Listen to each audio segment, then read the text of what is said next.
Hello and welcome to the Interrobangs Red Couch Podcast. I'm your host, Justin Koehler, and today I have the pleasure of being here with one of my longtime friends, Jack Britton. How are you doing today? I'm doing pretty good, yeah. Happy to hear it. So for those who don't know Jack very well, Jack just jumped into the game design program just at the downtown campus of Fanshawe, and I specifically wanted to talk to you today because this will be coming out the same day as our tech issue. And I know you hate technology. You never work with it. You're a classic hammer and chisel kind of guy. No. All the conversations that we've had over the years, a lot of it has either been around anime or on a lot of tech, a lot of games and things like that coming out. So just to kind of quickly ramp into it just a tad bit, but also going to be probably for you one of the harder questions that I'm going to ask you. Just to start off with our favorite piece of technology, gaming. What is your favorite video game? I have a couple guesses on what I think it is, but... Just like favorite as in I've spent the most time with, or like one I just sit down to play regularly? Yes. It's a hard question. Usually I loop it into like these little lightning questions I like to do towards the end of these, but I thought it'd be a good one to start off with.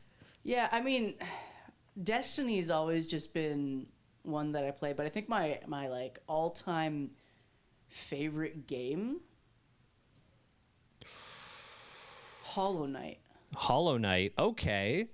I'm surprised. I know, I haven't talked about that one much. Yeah. Yeah. Oh, I don't know what I was expecting, but that's a good pick. What do you like about Hollow Knight? I mean, I do like a good Metroidvania every once in a while. It was one of the first games that like really pushed me to try to get better at the games. That and Elden Ring. So. Oh, nice. Yeah. Okay. 100%. Yeah, the closest I get to Souls lights was Cuphead. Yeah, That's Cuphead, just because of the animation style. Yeah, that one. Yeah, that's a whole other bag of horribleness. But no, that's awesome. A very unique game. I think I was mentally expecting you to say like Borderlands or something like that. Yeah, that's fair. I've also played a lot of Borderlands. Destiny, not a surprise. I know you adore Destiny. You talk about Destiny quite a bit. Yeah. And what do you like about that one in particular? Destiny? Yeah. I've always been a fan of a gear grind. And I love the art team that Bungie has. Just all the exotics and like the armor sets. I like collecting those. They're definitely good at sucking you back in, and even I will periodically jump back into Destiny just to see what they've done, what changes they've gone through. It's a year-long cycle for me. I hate Destiny. Ooh, a new expansion's coming out. That looks pretty. There's so many games like that, and it's like, just as soon as I get out, you pull me right back in. Yeah. And so, like I mentioned, you are just in your first semester of game design here. So very fitting. You have a love for video games and now want to design them and work on the back end for a living. What got you wanting to get into game design? Was there any particular moment where you're like, yeah, I think this is what I want to do? Well, ever since I was a kid, I know like we would playing games in the backyard, trying to come up with a story. That was always part of it, and I've always liked drawing and doing art, and for a long time I thought it would be like a very unviable skill path. And then one day I was working at my job and I was like, wow, I'm not enjoying this. I want to follow my dream. So I decided I'm gonna go for it. I'm gonna do game design. So that's why. So I saved up money, and here I am. And ta-da! It would have been. I wish I had the hindsight to actually bring Jordan, my sister, onto this as well. Yeah. Having someone going into game design and having someone who's graduated and works for Digital Extremes. I know there's many different facets of game design. I've even taken a bit of game design myself. Which particular, now that you've kind of gotten into the classes, is there a particular niche that you like so far, whether it's more the animation, the 3D modeling, the digital drawing? Is there a particular side you like? Favorite one I've enjoyed so far, I think, is 3D modeling. I've been having good fun doing that. The homework I've actually been very invested into, so having a good time with that at the moment. And, I know it's just in the first few weeks. What assignments have you kind of touched on so far? The first one was you had to model a room based off of a photo that was given. That one was fun, but the second one, that was the fun one. We had to model an X-Wing. That's so sweet. We had to pick in ours, I think it was I remember having to do one assignment where we had to pick between different modes of transportation, and it was like a plane or something or a tank, and I hated that tank. The modeling side was my least favorite part, followed so ever closely by animation. I was way more into the digital drawing, the concept art. If you get me to draw you a nice landscape for a background, 100% I'd love it. But the modeling, it's so tedious. If you mess up one polygon and suddenly the whole rig is just messed up. It's like, great. That's what the undo function's for. Oh, fair. And I had to get into a rhythm of having just tons of saves, just in case I messed something up one point and didn't realize at what point I messed it up, and then realized like within 3 actions of me starting, I had messed up. But I know it's a very tough program from what I've heard. How have you been handling the pressures of it now that you've gotten started? Pretty good so far. No majors, but yeah. Nice. And that's good and it's a lot of fun. And I think everybody who joins into that game design program kind of has ideas on where they'd like to end up going. Are there any game companies, any studios that you would like end goal, finishing your career? Where do you kind of see yourself working? I'd love to work somewhere like Supergiant, so the people who made Hades. Nice. And Bastion, yeah. Transistor, those games. I'm a big fan of those. Hades is also up there in my top games. That one's spectacular, and the whole thing is designed to be like replayed over and over and over again. So I'm very excited for well the sequel designed. coming out soon. Nice. Yeah. When does that one actually come out? No idea. It'll show up one day on my Steam, and I'll be like, "Ooh, finally." Ooh, shiny. And so, kind of carrying into the next thing, I did want to talk with you a little bit about some of the big things kind of going in the tech spaces. And on the cover of our latest issue is actually a big VR headset illustration. Looks lovely. Love the art team here at the Interrobang. But it's been a few years now that we've kind of been experiencing and getting to know VR a little bit more, ever since kind of my earliest one. I mean, there's the Virtual Boy, of course, which is its own horror story. But the whole trend of VR kind of really started picking up around the Oculus Rifts, the dev kits that they were coming out back in kind of early 2010s-ish. And now they've gone full retail, full commercial on them. What is your thought of the current realm of VR headsets on the market? Do you think they're good? Do you think they peaked a little too early? Do you think they peaked a little too late? I think it's still such a niche genre, and there's no really big commercial appeal yet for games, because it's so easy to get motion sickness for a lot of games that are based around movement. I think they've had some great successes. Like Half-Life Alyx is just such a brilliant use of the medium, and I think my favorite is definitely Tetris Effect. If you've ever seen that one. Oh, I don't know if I have actually. Now that you mentioned that. One of the great things about VR is how much you can be completely blocked off and just in your own little world, and it fits so well with how easy it is to get into a flow state with Tetris. That it's just like your entire vision, everything is just consumed by your game of Tetris, and I find you can just play so much better, and they have like everything synced up to the music, and just that's a game you can lose hours in VR. Oh, I bet. Well, and there's two kinds of people: the people who find Tetris really calm and really soothing, or the people who find it stressful, chaotic, and just the worst thing imaginable. Yeah, that's fair. It entirely depends on how long you've been playing for me. Well, when I think of VR, my default usually has been going to the Resident Evil games. I think Resident Evil 7, Resident Evil 8 have had the VR ports for it. And I played the VR demo for Resident Evil 7 back when I had my own little headset. And I love horror. I love scary games. But those ones, when you're actually kind of immersed in it, it's right in front of you. Everywhere you look, everywhere you turn, you're immersed in the game. Mm-hmm. Kind of like the Tetris one, but in just a completely different scary the pants off you sort of way. It's spectacular. It's amazing. Yeah, the Resident Evil team has really been pushing, I think, the VR, like what's capable in VR, and I love that. I know Resident Evil 4 Village is getting a VR version soon. That looks really interesting. I'm not sure if I'll play it, but I do think that they are slowly making their way towards the mainstream. I think it's only going to take 1 or 2 big breakout games before it's more commonly seen.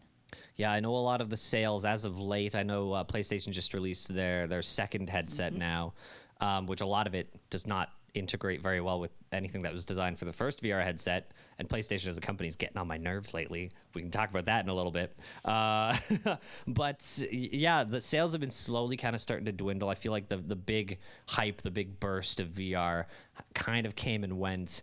And like I said, they kind of need some sort of a big innovation to really still drive it forward. I think a lot of like weight reduction will be one of the most helpful ones to kind of push it, just so you don't physically feel the headset. And then, yeah, doing more for people who suffer from motion sickness really, really easy, because I know there's a whole portion of the gaming market that's kind of cut off from it just because motion sickness is so easy to get in the VR headsets. Yeah. And I feel like VR, one of its greatest strengths is found in games like VR chat, which I feel like, I mean, I think Meta tried to get their own in that community and just absolutely failed.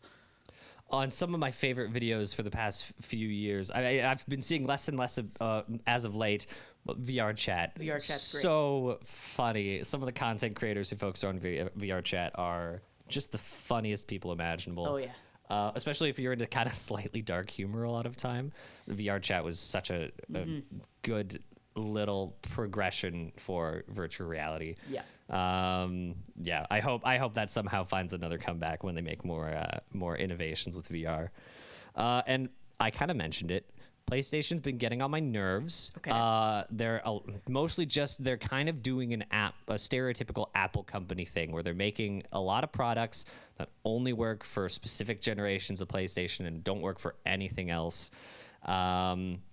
And then that alongside of companies like them and Microsoft kind of absorbing all of the smaller companies. And I know one of the Microsoft CEOs that they consider Nintendo kind of on the table as a big fish that they're trying to go after. Which is crazy. Which would be nuts.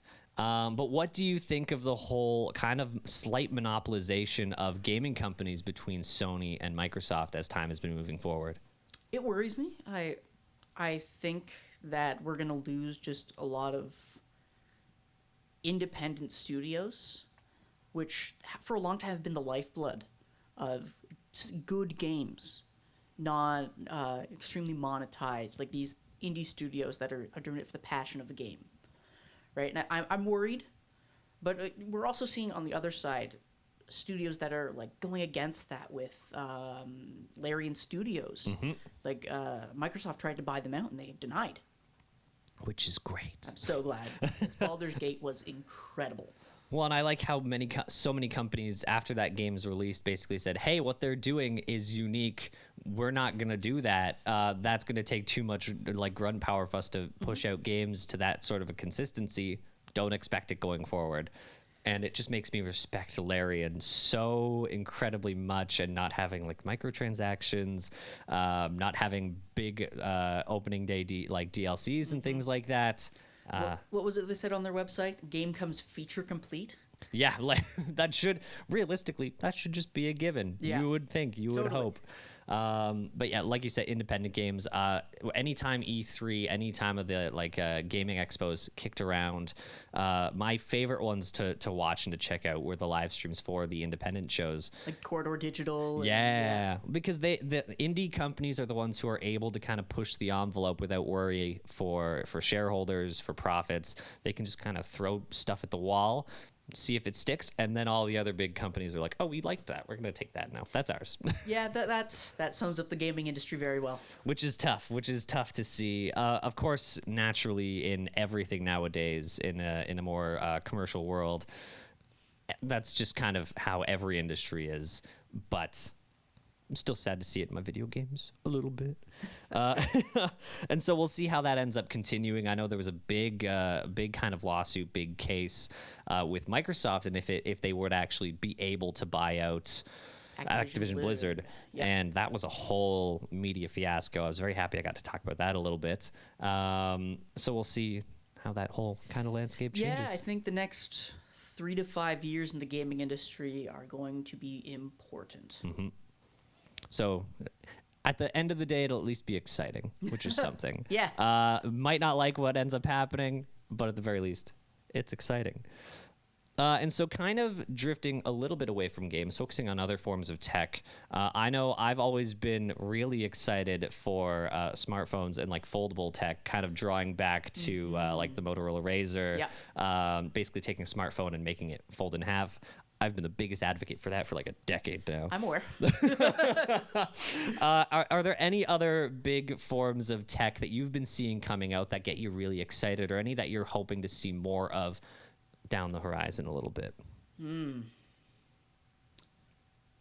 I think one of the most interesting one I've seen, just because I'm very dialed into the gaming space, is, as much as it worries me, AI being used to generate artwork, but I like tools that are aiding in the use of development, not taking over. Like, I know Unreal recently put out the ability to take like a 2D texture and map it to a 3D polygon, and like taking just a texture and making it a 3D polygon, which is just so incredible for fidelity in games and just saves so much time. And I think that those choices are going to make such a big impact.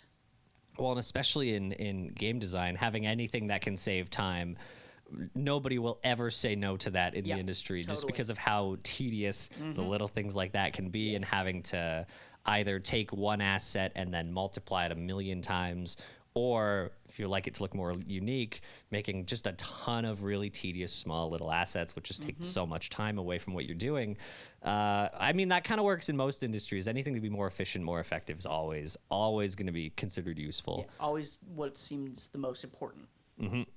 And you mentioned AI. It's actually a really good time to talk about that, too. Google just released their Bard system, which basically is a competitor for Microsoft ChatGPT, basically their own integrated AI system.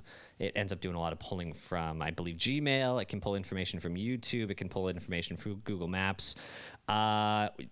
With how big and kind of grandiose AI more than likely will end up being, are there any is it more fear based that you kind of look at AI as nowadays, or do you still have that glimmer of excitement at it looking forward?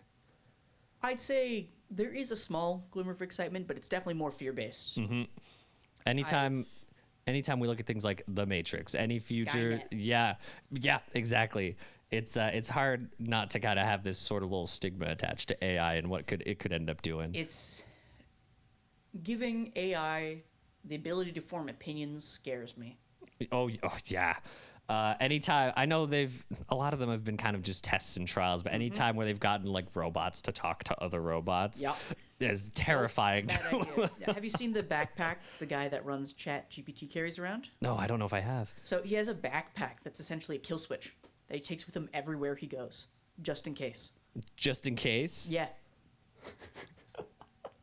That's kind of, especially the people who are developing it every day, you kind of have to look forward to what the future could entail. So a lot of people would look at that and be like, oh, that's stupid. That doesn't, like, why are they doing that? But then when you're actually in the position of the people who are making it and designing it and adapting it every single day, that's kind of what you see on the horizon inevitably.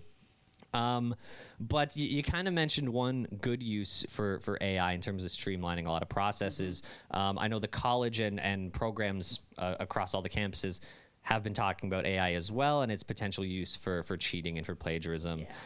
Do you see on just a regular kind of day-to-day level any just good, genuine uses for AI at all?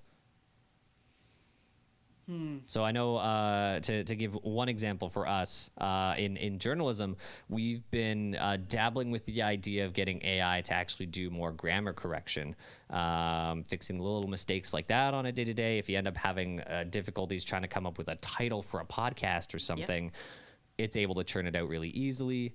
That's kind of how I know our journalism program's kind of been approaching AI to try and find some good ways to use it a little bit. I feel like AI is such a tricky discussion, and my honest answer is I don't know.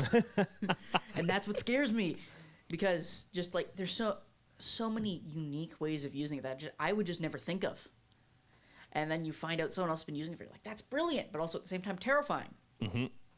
At the end of the day, it's all still just kind of at its infancy on the more commercial retail, general public side. Of course, AI has been contemplated and worked on for years and years and years now, but it's the first kind of real set of years where it's been in the public space.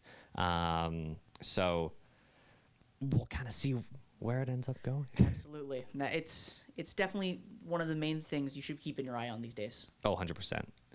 If there's any topics that listeners should be checking out on a consistent basis to see changes and actively be pursuing, AI is probably a pretty safe one to keep up on.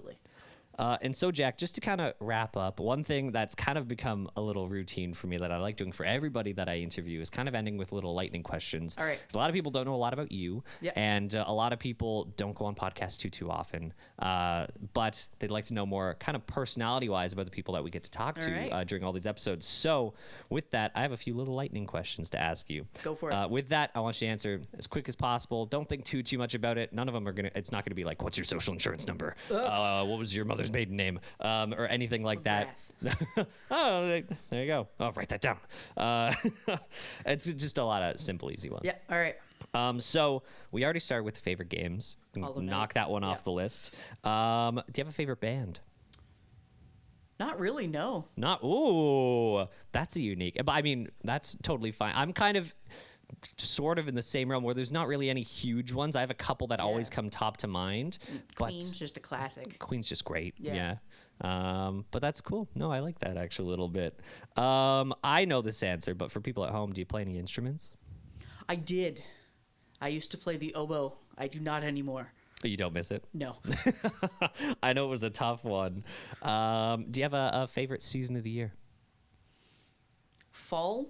It's like spring, but my allergies don't act up. Yeah, good pick. Good pick. I agree with that. Favorite television show? One Piece. One Piece? That's not a surprise. Yeah, for those who haven't seen the live action, surprisingly good. Incredibly good. Gives me hope for live action anime and for Avatar that they're making. Yep. Favorite food? Sushi. Sushi. Good pick. Do you cook? Yes. Yeah. What's your favorite dish to cook? Steak. Good pick. Good. That's one of my go-tos.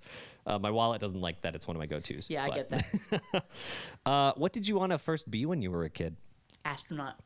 Good pick. Yeah, usually it's that like fire department, firefighter, or police officer. Yep. Usually kind of the key three. And last but not least, do you have a favorite movie, Jack? Into the Spider-Verse. Oh, good pick. Yeah, I'm so excited for part 2 of it's gonna be good. But whenever that decides to come out. And so, anyways, that pretty much wraps it up, Jack. Thank you so much for coming on, for talking with me for just a little bit. Always a pleasure to chat with you. Woo!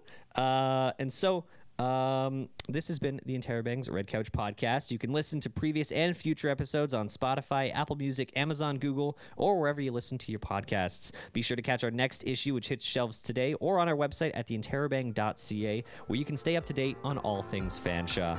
For the Red Couch Podcast, I'm Justin Koehler.